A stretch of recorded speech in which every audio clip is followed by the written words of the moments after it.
How's it going, guys? Gabe here from RC Cincy, and today I wanted to show you guys what I've actually done to help me organize and better maintain my batteries. So this is a typical ammo box that I use, you know, to keep ammunition and stuff like that in. But what I did is, let me open this up. Now this has a weather seal too, keeps moisture out of it, which is nice. So what I did is I decided to change this into a box I store my batteries in. Now don't charge them in this box. It is not a LiPo safe bag. I actually have one ordered. It's about $9, a large one. So I'm gonna use that to charge, but I figure this is a great place for me to store my batteries. That way they're somewhere safe. You know, in my opinion, this is safer than just leaving them out or leaving them in an RC.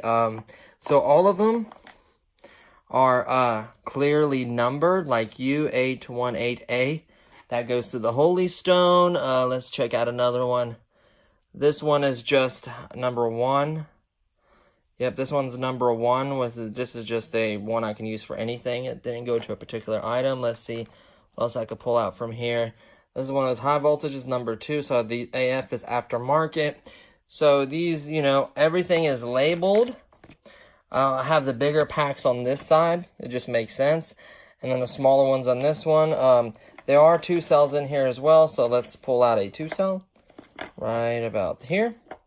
This is, see, like I wrote there's normally a K there, but I wrote 989, so that goes to WL Toys, OME, meaning the factory one. So it's nice that they're labeled, that way I could pull it out, and I also stuck a battery checker there. That way I can check the voltage of the battery. I didn't realize how nice this camera is. So I think it's better than my iPhone camera. But I got it on a stand. Let me see if this will work. Yeah, this will work if I lift it up.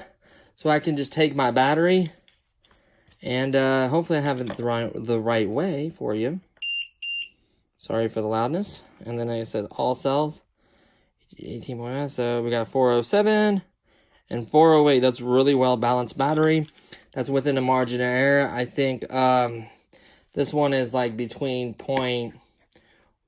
I think it's like 100, so it's like between 1 to 200ths off can be or something like that. I got 2 of these, 2 of them for like $6. And what's nice is, as flat and thin as my charges are, I honestly thought about, let me show you this, is setting up something, because I have quite a few chargers, like especially this one, like, because it can run off that pack right there, which is neat, off of my TXT60, and it can run off a wire. So I thought about mounting this somewhere like this, and then just hooking up a wire, and then plugging up whatever batteries I want to charge. That'd be pretty neat, you know what I mean? And then on the other side, I could mount this other charger that can do 1 through 4 cells. Face it this way, as long as it can still get a wire to it, which are the wires on that side, so it'd be good to go. Boom, put it right there. Double-sided sticky tape, or maybe I can make a bracket or something. I thought that'd be really, really neat, you know, just being able to charge off of it. I don't know if I'm going to do it. Maybe this one would be a good idea for the smaller ones. But I don't know, because then it would have to run to a LiPo bag. I don't know if it'd be long enough, so I may not do that. But I thought about it. I know they make boxes that have, like, battery chargers in them for, like, nicer batteries or whatever. But at the very least, I have a battery checker. And it's staying on there. It's double-sided sticky tape, so it's nice and tight. And that way, you know, I can keep all my batteries in here. You know, it stands up, so they'll stay like that. I could find things pretty quickly. I could just kind of look through and see what I need. You know, they're all labeled. Like this one's number 2, aftermarket. So if they're like 600 milliamps, like 1 of 2 or whatever may be, they're marked. They're only numbered if there's more than 1 of them. And it just works out really, really, it honestly works out really well. Like, I can get in here, get what batteries I need. It's just nice to store them in here. That way I'm not digging through all those boxes and cars and trying to hunt down batteries, and all my LiPo batteries are in here. I didn't put a couple nickel cadmium batteries. They're so unique, like to the excavator and the tank. They're so unique, you're not going to get them mixed up, and they're not as crazy to charge. They're not LiPo. I mean, as long as you charge, use it, and discharge those batteries, they're fine. They're not as volatile. Obviously, you still want to be home when you're charging them and kind of watch them. But honestly, and my Spark batteries, obviously, I keep with the Spark because they discharge themselves. This way, I could kind of keep track of them, be a lot more attentive when it comes to charging, discharging, and kind of maintaining them. Not charging them and storing them charged. If I'm going to fly tomorrow, I can pick the batteries I want. I can just charge them. And then if I don't fly, I can discharge them, whatever need be. And that way I know which ones I took out and which ones I'm using. So, numbering them makes a big difference. So like, hey, number 2 and 3 I'm going to go fly with. I only fly with one, I could discharge the other, whatever it may be the case. LiPo batteries aren't that terrible, really. It's all about charging them, flying within a day or two. If you don't fly, discharge them to a safe 3.7 or 3.8. Store them at that voltage, that storage voltage, things like that. So they're not too terrible. I've messed up and not done that. I'm gonna be honest with you guys. I'm not perfect. I didn't, I've ruined a couple batteries. I haven't done a lot yet, but I ruined a couple. And ever since then, I try to be a lot more vigilant.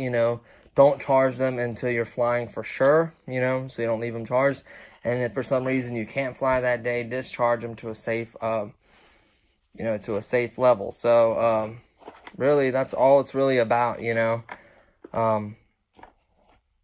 just maintaining them. And this just kind of helps me organize, and every single thing is labeled.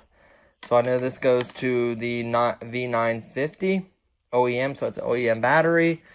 So everything is labeled in this container.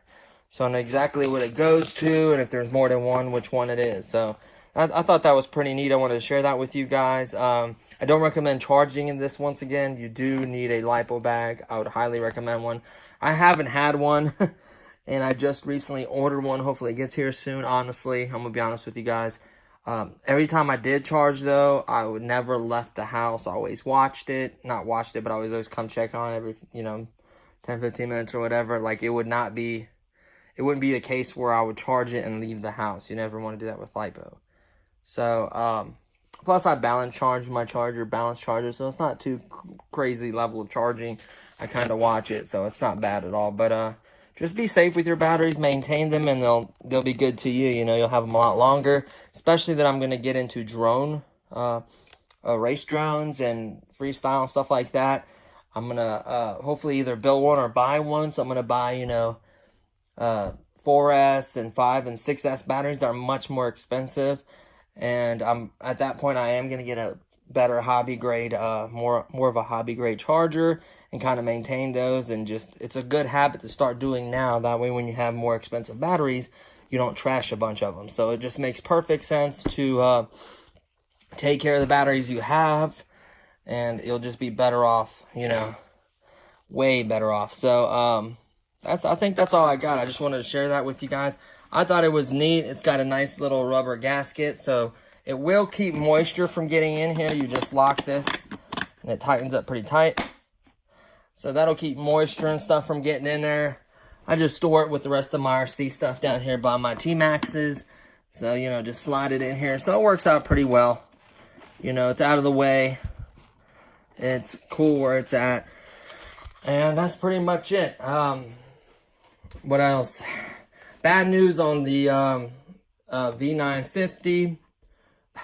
Ordered this part. Found out I couldn't take the other part of it off.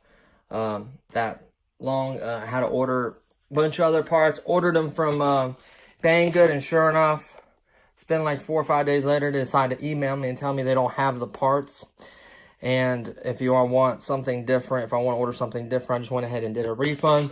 So I don't know where I'm going to get the parts yet from. I was looking on Amazon, a couple other places. I'm kind of bummed out because I really wanted to fly this. Even though right now it's like light ice, hail in Cincinnati, so I wouldn't be able to fly outside anyways. It's just been terrible for flying. When I did fly, it was windy. I always took a chance, you know. It just hasn't been that great of a weather, so I'm just waiting for things to get better. I haven't figured out what I'm going to do with the Bugs 3 yet, just because, you know, I don't even know what to do with that. Stick around, there's going to be a lot more segments for this. I'm going to continue doing upgrades and little different things to make it better, hopefully. Hopefully you guys enjoy that. And then I do want to do a segment for you guys with racing, and these 3 right here, the 989 and the Raider and the Bolt B are like fast, zippy, really fun, drones. So I'm gonna kind of go head to head. It's quite a difference of a price range. Like, this was really affordable. I think I got this like at $10. That's on Amazon's $45, and the other one I bought at a hobby store for $29. So it's kind of a variance in price, but they're all really fun, zippy, really cool drones. Like, they're really, really fun to fly for toy grade. So I just wanted to kind of compare those and have some fun with that. Hopefully I get her brother or someone to kind of fly with me. That'd be really fun. And plenty of other stuff to come. So just kind of stick around. I'm just kind of waiting for this weather to get a little bit better. I have other ideas and other things I want to accomplish anyway. So I'm just really excited. But I want to thank you guys for subscribing, checking out the channel. All the new supporters, I do appreciate that. You know, the channel's been out a little bit, but, you know, I'm grateful for every view, for everything. So it's been really awesome. Thank you, you guys. And that's pretty much it. So I guess I'll see you guys in the next video. Have a good one.